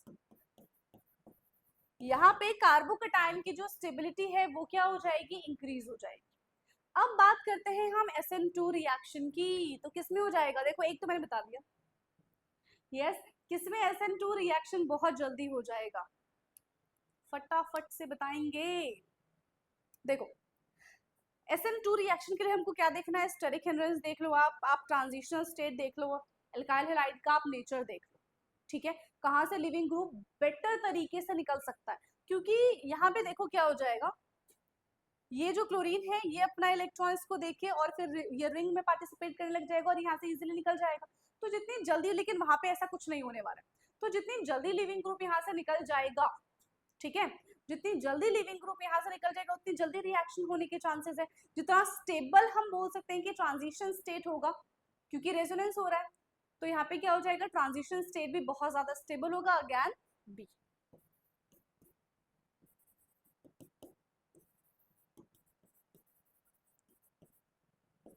तो जरूरी नहीं कि हमेशा ऑपोजिट ही हो, कभी कभी यहाँ पे सेम भी होने के चांसेस होते हैं, ठीक है, कभी कभी यहाँ पे सेम भी होने के चांसेस होते हैं।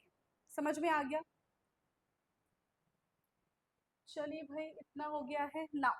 इसके बाद तो न्यूक्लियोफिलिक सब्स्टिट्यूशन रिएक्शन हमारा होता है ओवर ऑलमोस्ट 54-55 मिनट में हमने इसको ओवर किया है, नहीं उससे ज्यादा ही हो गया। चलो एडिशन रिएक्शन के बारे में बात करते हैं। अब न्यूक्लियोफिलिक हो गया, एडिशन रिएक्शन के बारे में बात करते हैं। एडिशन रिएक्शन में हम इलेक्ट्रोफिलिक एडिशन रिएक्शन के बारे में बात करेंगे। अब ऐसा नहीं कि सिर्फ इलेक्ट्रोफिलिक ही होता है, न्यूक्लियोफिलिक एंड फ्री रेडिकल भी होता है, वन बाय वन हम बात कर लेंगे।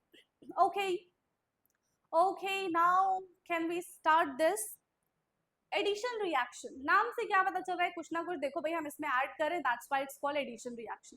अब हम कहीं एडिशन कैसे कर सकते हैं जहां पे स्पेस होगा ऐड करने के लिए, है ना। एंड जनरली हमने क्या देखा था कि unsaturated compound show this type of reaction, ठीक है। सो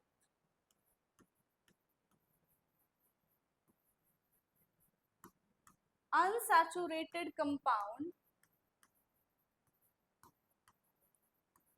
शो एडिशन रिएक्शन। जो अनसैचुरेटेड कंपाउंड होते हैं वो एडिशन रिएक्शन को फॉलो करते हैं।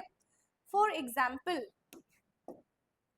ठीक है, फॉर एग्जाम्पल हमारे पास है CH2 डबल बॉन्ड CH2, इनके बीच में क्या है, डबल बॉन्ड बन गया, मतलब ये अनसैचुरेटेड है, ठीक है। हमने यहाँ पे मान लो ले लिया हमारे पास एक X है और एक Y, हमें नहीं पता, हो सकता है सेम हो सकता है डिफरेंट हो। फिर ये क्या करेगा, CH2 CH2, एक X यहाँ से जुड़ जाएगा, एक Y यहाँ से जुड़ जाएगा, इस तरीके से बन गया, ठीक है, इस तरीके से बन गया। क्या हो अगर हमारे पास ट्रिपल बॉन्ड हो, CH ट्रिपल बॉन्ड है, अगेन हमने पहले XY अटैच करवाया, तो एक ही बॉन्ड टूटेगा एक बार में, ठीक है, एक ही बॉन्ड टूटेगा एक बार में, तो X और Y। फिर दोबारा से इसका रिएक्शन XY के साथ करा दो, फिर ये उसके साथ जाके अटैच हो जाएगा, फिर एक और बॉन्ड टूट जाएगा, ठीक है, फिर यहाँ से एक और बॉन्ड टूट जाएगा और ये बन जाएगा हमारा, क्या बन जाएगा, सिंगल बॉन्ड। यानी कि इन एडिशन रिएक्शन हम क्या करते हैं, कुछ ना कुछ ऐड ही कर रहे होते हैं और यहाँ से हम अनसैचुरेटेड कंपाउंड से सैचुरेटेड कंपाउंड का भी फॉर्मेशन कर सकते हैं। सेम चीज यहाँ पे अगर बेंजीन रिंग के बारे में बात करें तो वो बेंजीन रिंग में भी पॉसिबल है, लेकिन बेंजीन रिंग में पता है क्या होता है, लास्ट टाइम भी हमने ये चीज डिस्कस की थी, है ना। बेंजीन रिंग में क्या होता है कि उसकी एरोमेटिसिटी पे बात आ जाती है, उसकी स्टेबिलिटी पे बात आ जाती है, तो एडिशन रिएक्शन जनरली वो फॉलो नहीं करते। उस केस में वो क्या फॉलो करते हैं, क्या फॉलो करेंगे, एडिशन रिएक्शन फॉलो नहीं करेंगे, वो सब्स्टिट्यूशन रिएक्शन प्रेफर करते हैं, ठीक। ये है हमारे पास एक्स वाई का, हमने इसके साथ रिएक्शन करा दिया। अब क्या होगा, डबल बॉन्ड तोड़ के एक्स और वाई अटैच हो जाएगा, डबल बॉन्ड टूट जाएगा यहाँ से और एक्स और वाई जो स्पीशीज है वो इसके साथ आके अटैच हो गया। नाउ अब हम क्या देख रहे हैं, जो एरोमेटिक कंपाउंड है, अब ये तो एरोमेटिसिटी शो ही नहीं करेंगे, मतलब aromatic compound does not show addition reaction, क्योंकि यहाँ पे डबल बॉन्ड उनका ब्रेक हो जा रहा है ना, और डबल बॉन्ड जल्दी ब्रेक होता नहीं है, इनके बस की बात नहीं है उसको ब्रेक कर पाना, ठीक है। So aromatic compound does not show addition reaction. aromatic compound does not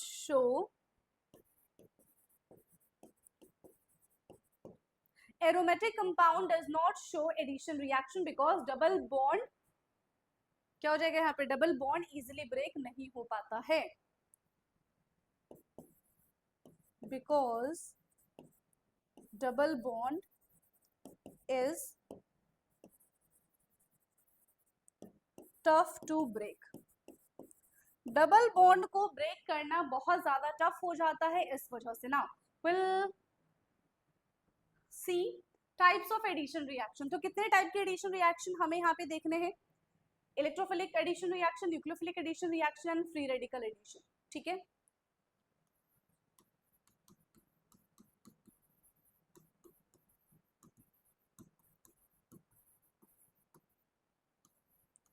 Second one is nucleophilic addition and third one is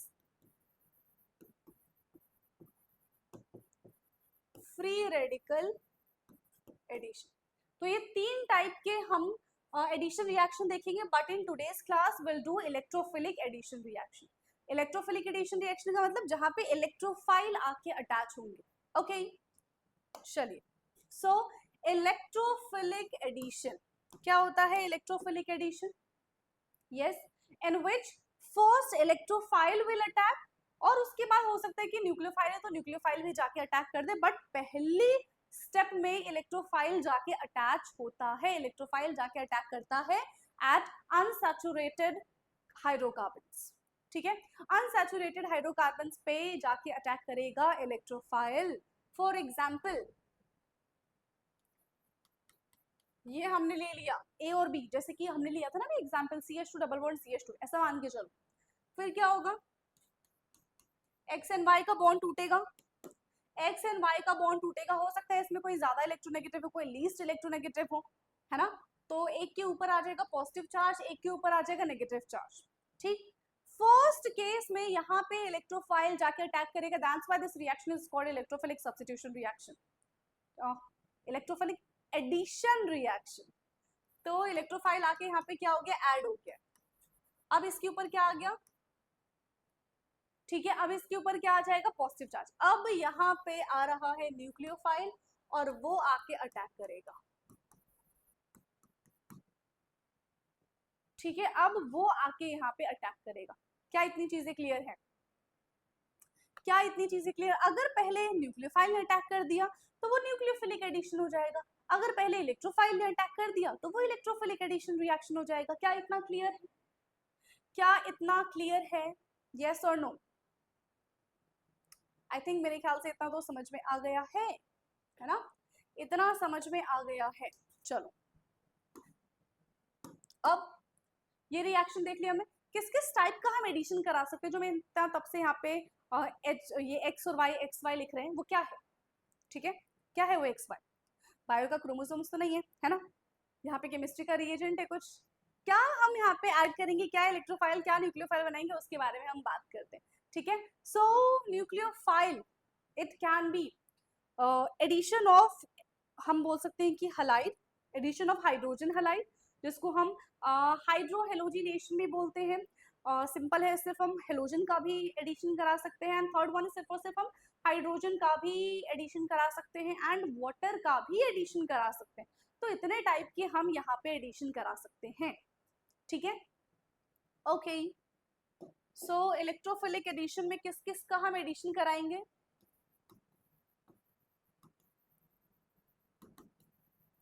addition of HX, इसको हम क्या बोलते हैं? हाइड्रोहेलोजिनेशन. ठीक है,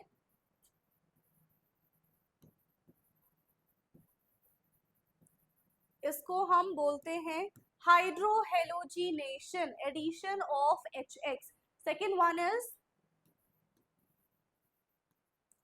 एडिशन ऑफ HOH, यानी कि वाटर. इसको हम क्या बोलेंगे? वाटर के लिए हम टर्म यूज करते हैं hydration. Third one is addition of halogen, यानी कि मान लो X2 लिख दूं. ठीक है, X2 लिख सकते हैं. This is called halogenation. तो इतने टाइप की हम यहाँ पे रिएक्शन करा सकते हैं. ठीक है, इतने टाइप का हम यहाँ पे रिएक्शन करके देख सकते हैं. विद मैकेनिज्म सारी चीजें देखेंगे. ओके, विद मैकेनिज्म हमें सारी चीजें देखेंगे. तो सबसे पहला है एडिशन ऑफ HX2. किसमें करेंगे? Unsaturated compound.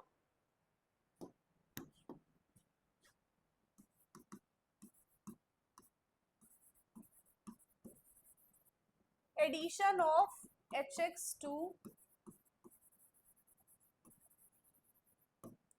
अनसैचुरेटेड कंपाउंड और अनसैचुरेटेड हाइड्रोकार्बन, इसी में हम HX का एडिशन करा रहे हैं, CH2 डबल बॉन्ड CH2, ठीक है।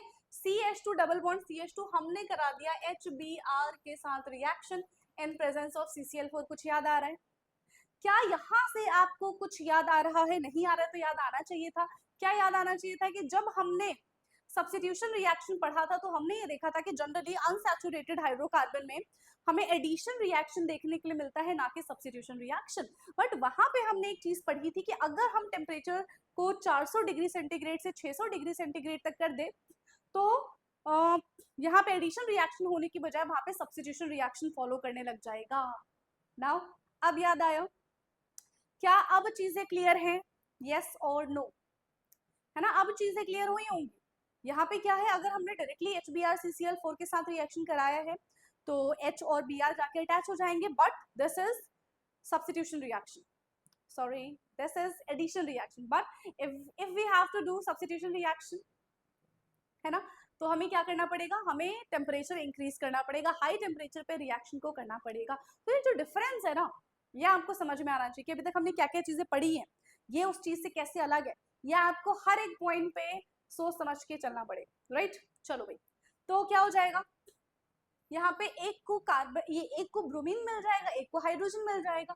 किसी को कोई दिक्कत है क्या यहाँ पे?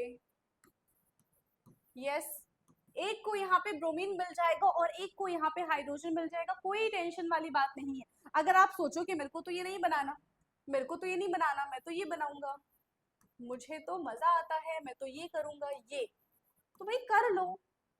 दोनों का अगर नॉमेनक्लेचर की हम बात करें, because this is symmetry alkene, है ना, दोनों के नॉमेनक्लेचर हमें सेम ही तो है, दोनों के दोनों क्या है? सेम है। अब आपकी मर्जी, आपको ब्रोमीन इधर लगाना है कि ब्रोमीन इधर लगाना है, कोई फर्क नहीं पड़ेगा, फर्क पड़ेगा इसके मैकेनिज्म से।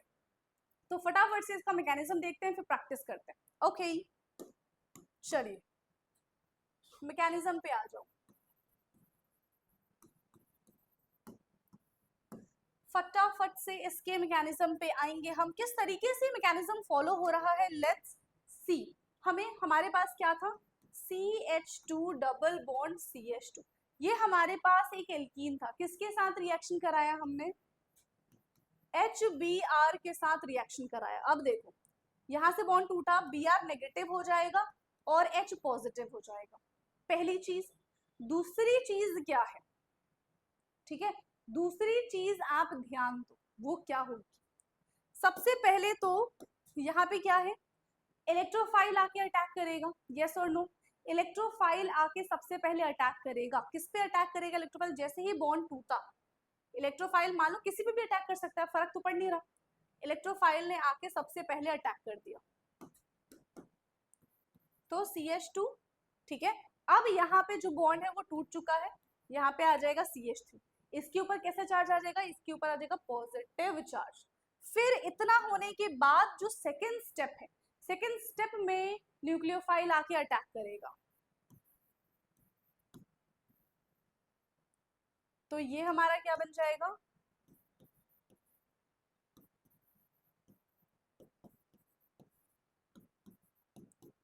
इस तरीके से रिएक्शन होने वाला है, ठीक है, इस तरीके से ये रिएक्शन होने वाला है। सबसे पहले कार्बोकेटायन का फॉर्मेशन होगा, ठीक है, सबसे पहले यहाँ पे कार्बोकेटायन का फॉर्मेशन होगा और फिर सबसे पहले कार्बोकेटायन का फॉर्मेशन होगा, इलेक्ट्रोफाइल जाके अटैक करेगा, उसके बाद न्यूक्लियोफाइल उस कार्बोकेटायन पे आके अटैक करेगा। क्या इतनी चीजें क्लियर हैं? यस, क्या इतनी चीजें क्लियर हैं? यस और नो? मेरे ख्याल से होनी चाहिए, है ना, इतनी चीजें तो क्लियर होनी ही चाहिए। चलो एक और एग्जाम्पल लेते हैं ताकि और अच्छे से आपको समझ में आ जाए।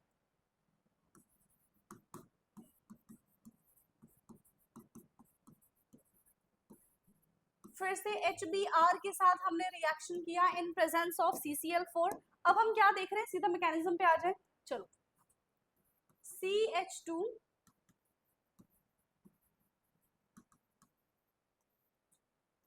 CH double bond CH2 H positive and Br negative, H positive and Br negative.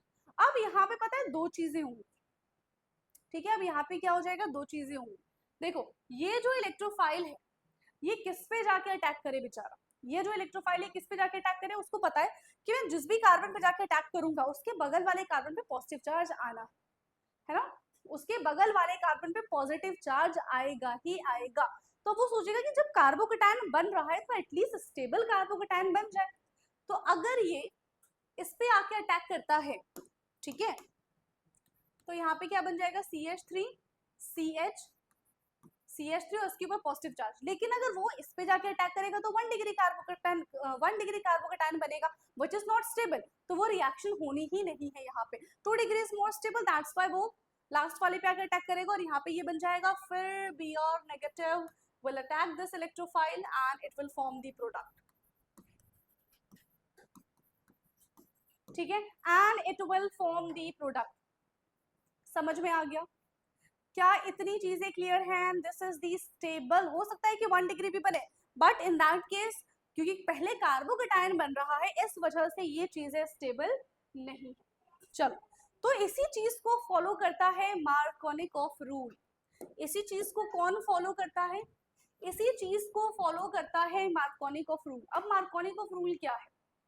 देखो अभी हमने देखा कि जो नेगेटिव एंटिटी है ना, जो न्यूक्लियोफाइल है वो किस पे जाके अटैक कर रही है, वो उस चीज पे जाके अटैक कर रही है जिसके पास number of hydrogen is already less, and hydrogen उस पे जाके अटैक कर रहा है जिसपे number of hydrogen is more. So this is a Markovnikov rule. समझ में आ गया? ये क्या कहलाता है? ये मार्कोनिकॉफ रूल कहलाता है। बट अभी तक हम ब्रोमीन CCl4 के साथ ब्रोमीन का रिएक्शन करा रहे थे, है ना। मार्कोनिकॉफ रूल और नॉर्मल जो इलेक्ट्रोफिलिक एडिशन रिएक्शन उसमें हल्का सा डिफरेंस है, और वो डिफरेंस क्या है कि किसकी प्रेजेंस में रिएक्शन कराया जा रहा है, ठीक है, किसकी प्रेजेंस में ये रिएक्शन कराया जा रहा है। अभी तक देखो सिमेट्री एल्कीन लिया, हमें कोई दिक्कत हुई? हमें कोई दिक्कत नहीं हुई। बट अगर हम यहाँ पे अनसिमेट्री एल्कीन लेते हैं तो हमें प्रॉब्लम आ जाएगी, ठीक है, तो हमें प्रॉब्लम आ जाएगी।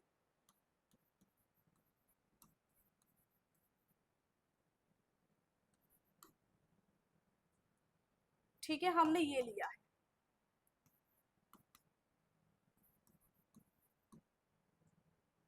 ठीक, हमारे पास ये है। समझ में आ गया? हमारे पास क्या है, ये एक कंपाउंड है, इसका रिएक्शन हमने करा दिया HCl CCl4 की प्रेजेंस में। अब क्लोरीन है, क्लोरीन किसके साथ जाके अटैच करेगा भाई? क्लोरीन किसके पास जाके अटैक करेगा? हाइड्रोजन किसके पास जाके अटैक करेगा? So according to the Markovnikov rule, directly मैं आपको बता दूं कि मार्कोनिक रूल क्या कहता है कि नेगेटिव पार्ट उसके पास जाके अटैच होगा जिसके पास number of hydrogen is less, and hydrogen उसके पास जाके अटैच होगा जिसके पास number of hydrogen is already more. सो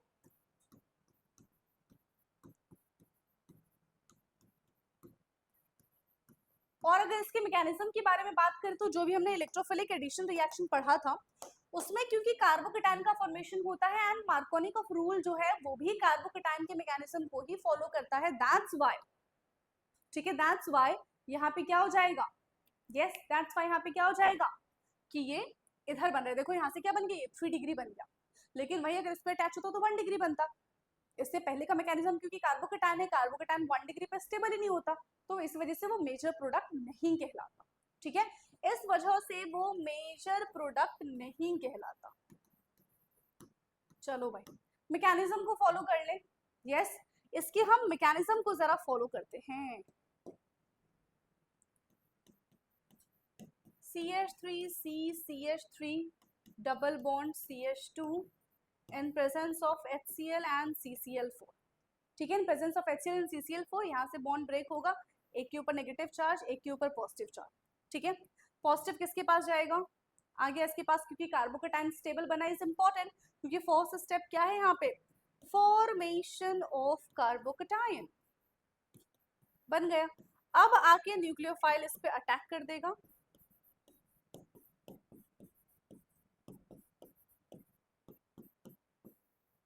बन गया, ठीक है, क्या इतनी चीजें क्लियर है?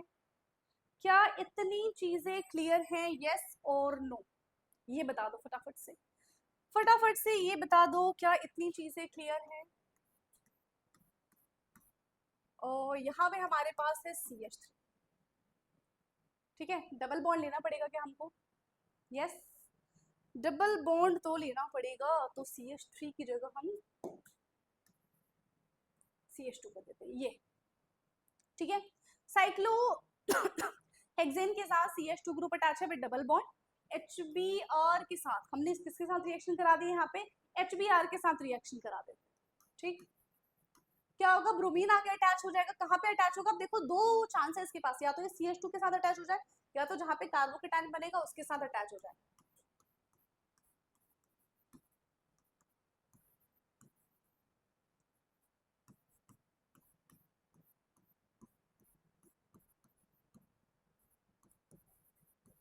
ये यहाँ पे हमें प्रोडक्ट देखने के लिए मिलेगा, ठीक है। ये यहाँ पे हमें प्रोडक्ट देखने के लिए मिलेगा। चलो एक और क्वेश्चन करते हैं, वो मजेदार क्वेश्चन होने वाला है, ठीक है। एक मजेदार सा क्वेश्चन करते हैं अब हम।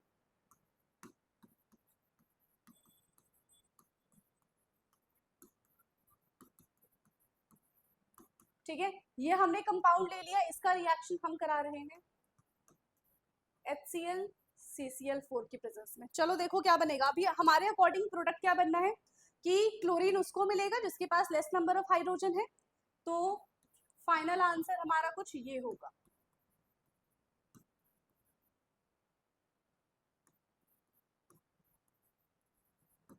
ठीक है, फाइनल आंसर हमारा क्या हो जाएगा? ये बनेगा। और इसी यहीं पे अगर आपने छोड़ दिया तो आपका जो रिएक्शन है, ठीक है, अगर आपको MCQ फॉर्म में मिलेगा तो ये ऑप्शन रहेगा, but this is not a correct, ठीक है, ये हमारा करेक्ट नहीं है। This is not the final product. अब क्या हो रहा है भाई, यहाँ पे फाइनल प्रोडक्ट क्यों नहीं है? ये मैकेनिज्म पे आ जाओ। जब भी कोई चीज समझ में ना आती है तो मैकेनिज्म को फॉलो करना है बिल्कुल ध्यान से, ठीक है। तो अब हम आ चुके हैं इसके मैकेनिज्म पे कि ये ऐसा क्यों हो रहा है, ये हमारा करेक्ट क्यों नहीं है। अभी तक तो हम सारी चीजें पढ़ रहे थे, अब तक तो हमारी सारी चीजें करेक्ट हो रही थी, फिर यहाँ पे ऐसा क्या हो गया कि ये करेक्ट नहीं है? यस, यहाँ पे ऐसा क्या हो गया कि ये चीजें करेक्ट नहीं है। CH3 CH3, अब देखो CH डबल बॉन्ड CH2 क्या होगा? H positive and Cl negative, positive ने इस पे अटैक किया, ठीक है, तो यहाँ पे बन गया CH3 CH CH3 CH positive and CH3। ये हमारे पास 2 डिग्री कार्बोकेटाइन का फॉर्मेशन हो रहा है। किसका फॉर्मेशन हो रहा है? यहाँ पे हमारे पास 2 डिग्री कार्बोकेटाइन का फॉर्मेशन हो रहा है। अब हमें जब दिख रहा है कि ये और बेटर बन सकता है, ये 3 डिग्री कार्बोकेटाइन बन सकता है अगर हम हाइड्राइड शिफ्ट करा दें। ऑलरेडी हमने ये कार्बोकेटाइन का रीअरेंजमेंट किया हुआ है, आप जाके लेक्चर्स को देख सकते हैं, ठीक है। तो यहाँ पे हमें पता है कि भाई हाइड्राइड शिफ्ट हो सकता है, तो हम क्यों नहीं कर रहे हैं? कर दो, हाइड्राइड को शिफ्ट करो, तो ये इधर आ जाएगा और ये इधर आ जाएगा। CH3C CH3 positive CH2 CH3। अब इस पे न्यूक्लियोफाइल का अटैक कराओगे तो हमारे पास जो प्रोडक्ट बनेगा, ठीक है, अब जो हमारे पास प्रोडक्ट बनेगा वो कैसा बनेगा भाई?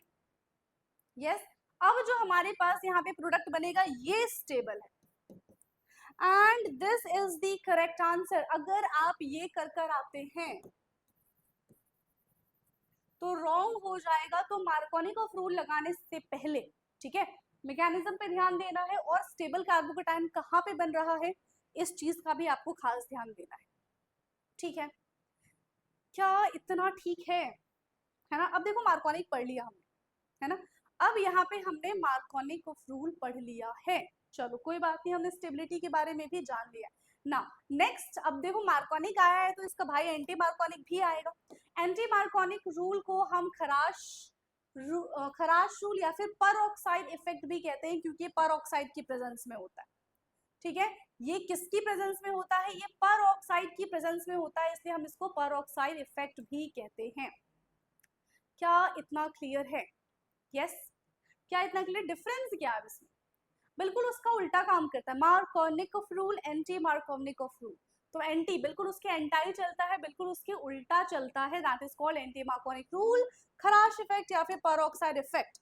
पर ऑक्साइड इफेक्ट इसलिए क्योंकि वो पर ऑक्साइड की प्रेजेंस में रिएक्शन को शो करता है, ठीक है। चलिए, सो CH3 CH double bond CH2, यहाँ पे हम इसका रिएक्शन किसके साथ करा रहे हैं, ये इंपॉर्टेंट है, HBr, ठीक है। पर oxide is very important, ROOR, this is पर ऑक्साइड, आप H2O2 ले लो यहाँ पे, ठीक है। तो पर ऑक्साइड अगर होता है, कहीं पे भी पर ऑक्साइड लिखा दिख जाए, HBr के साथ ही रिएक्शन करेगा वो, HBr के अलावा अगर HCl है, ठीक है, HI है, HF है, तो रिएक्शन फॉलो नहीं करेगा, ठीक है, वो एंटी मार्कोनिक फॉलो नहीं करेगा। सिर्फ HBr in presence of peroxide अगर लिखा हुआ होता है तो ही वो एंटी मार्कोनिक ऑफ रूल को फॉलो करेगा, अदरवाइज वो एंटी मार्कोनिक ऑफ रूल को फॉलो नहीं करता है। ये बात आप अपने नोट्स में मेंशन करिएगा, ठीक है, इस चीज को आपको अपने नोट्स में मेंशन करना है, ठीक है। अब होता क्या है, अभी तक हमने पढ़ा था कि ये बनेगा,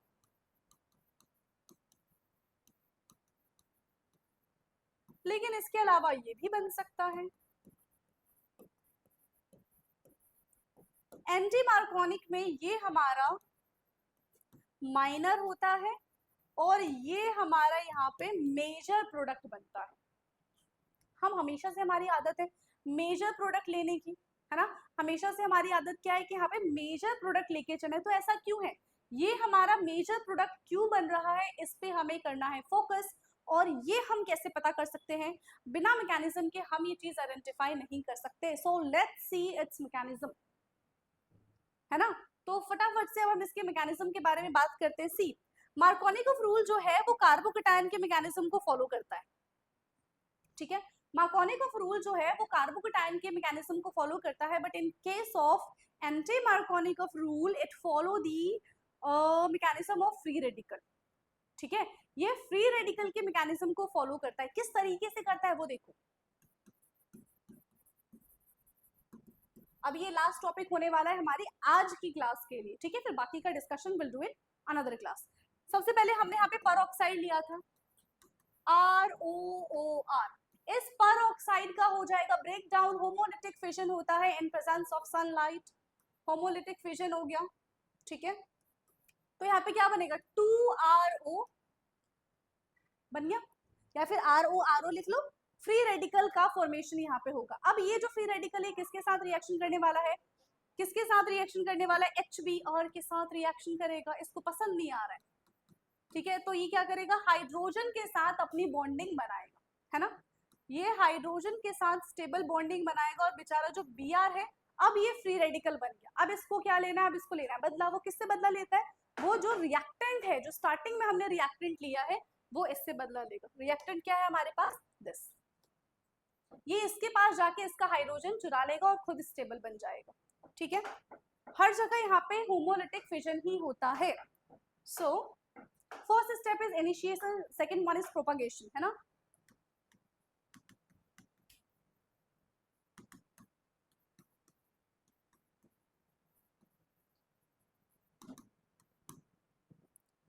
तो अब यहाँ पे ध्यान दो, CH3 CH double bond CH2 Br आया, होमोलिटिक यहाँ पे फिजन होगा। इसको क्या चाहिए, यस, इसको क्या चाहिए कि ये बॉन्ड यहाँ से टूट जाए, है ना, ये बॉन्ड यहाँ से टूट जाए और क्या बन जाए, यस, ये बॉन्ड यहाँ से टूट जाए और यहाँ पे किस चीज का फॉर्मेशन हो जाए, जो ब्रोमीन है ना, उसको तो हाइड्रोजन मिल जाए, वो तो अपना मस्त स्टेबल हो जाए, ठीक है, और यहाँ पे फ्री रेडिकल आ जाए। फ्री रेडिकल कॉन्सेप्ट यही है, ठीक है।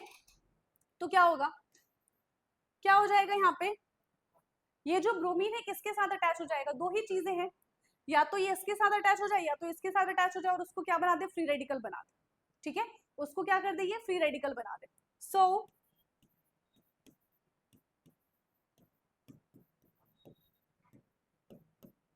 और सेकेंड हमारा क्या बन जाएगा, 1 डिग्री बन जाएगा, ठीक।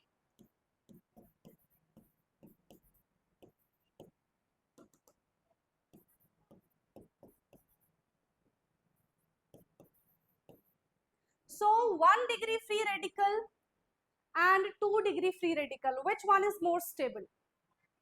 Yes, 1 degree free radical or 2 degree free radical, which one is more stable? Again 3 degree free radical is more stable than 2 degree than 1 degree. Yes or no? तो यहाँ पे क्या बनेगा भैया, ये किसको प्रेफर करेगा, ये इसको तो करेगा नहीं, ये इसको प्रिफर करेगा because 1 degree 2 degree free radical is more stable, yes और नो। तो यहाँ पे देखो भाई, just because of this mechanism, just because of the free radical mechanism, ये इस चीज को फॉलो कर रहा है और इसके साथ ही एक स्टेबल कंपाउंड का फॉर्मेशन करेगा। क्या इतनी चीजें समझ में आ गई हैं?